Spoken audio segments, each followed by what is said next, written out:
tỏ này nó sẽ là nó cái sữa tiện thịt tiện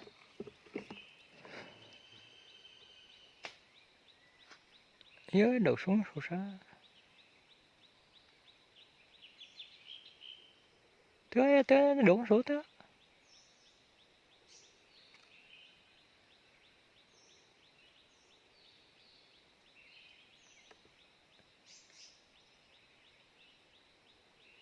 ê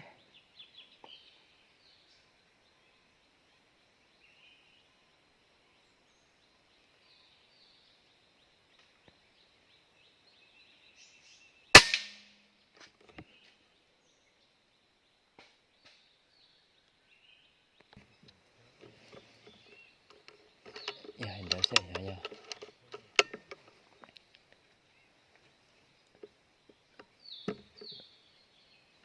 đổ sôi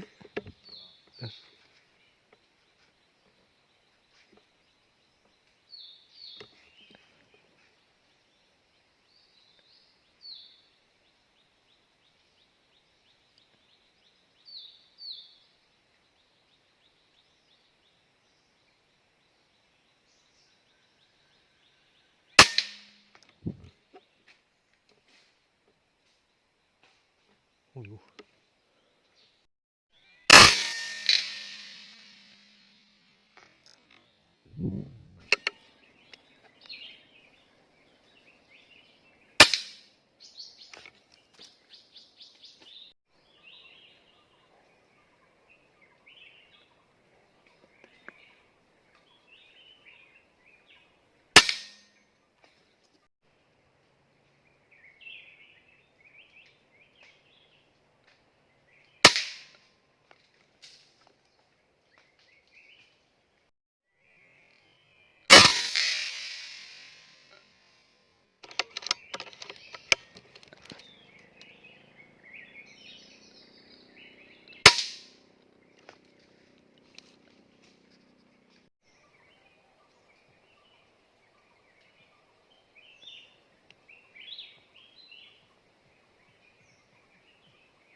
dừng lại mình nè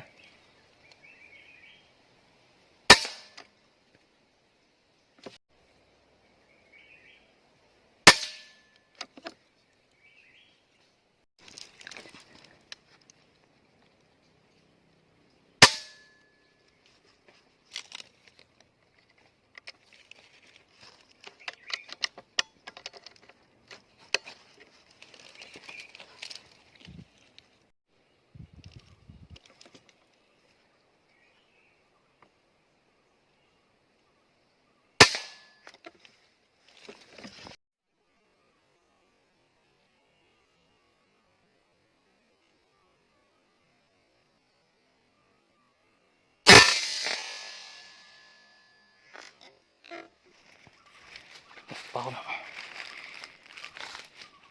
gỗ này tôi từng gấp này từ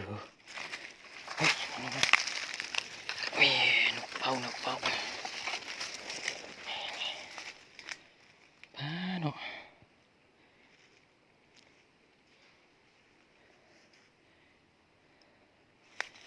นัดที่หนึ่งเมื่อกี้น่ะถือกินไม้ก่อนเนาะ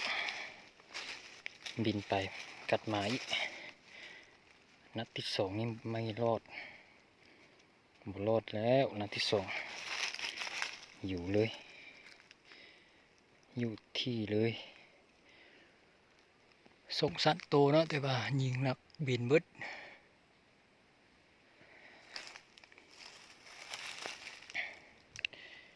นกเป้าเขียวตัวนี้ว้าสิขั้นละยังมาอีกเสียดได้เมื่อกี้นี่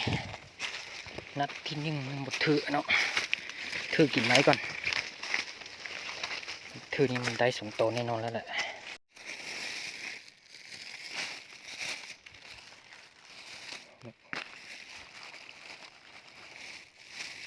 โอ้โหขาบึด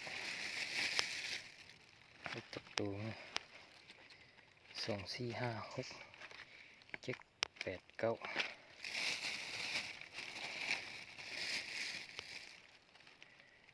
10 11 12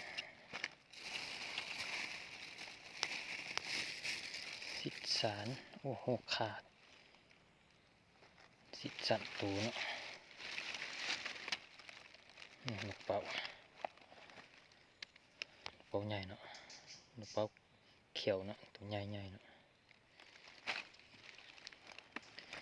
แล้วก็ตัวนี้จะเป็นนกเป่าหรือว่านกเขาเนาะนี่เขาอื่นไหลซื้ออยู่หมูซื้อมันดีเนาะตัวนี้เนาะตัวนี้มันยิงแต่ตัวนั้นตัวเที่ยงเนาะตัวที่เอามาเนาะฟ้ายิงย้ำบ่ได้ยิงเนาะก็เลยไม่ได้ใส่สกอตแคมไทยทุกคนได้เบิ่งเนาะตัวนี้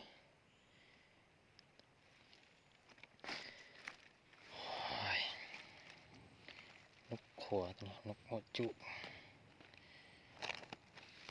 ได้ประมาณ10 ตัวก็ถือว่าพอได้ลาอยู่เนาะมือแรงนี่เนาะ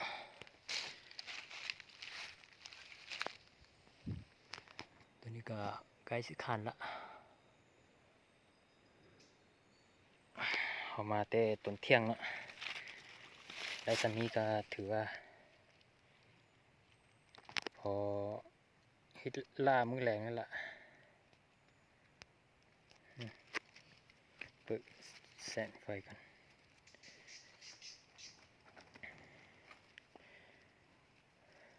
งานเนาะ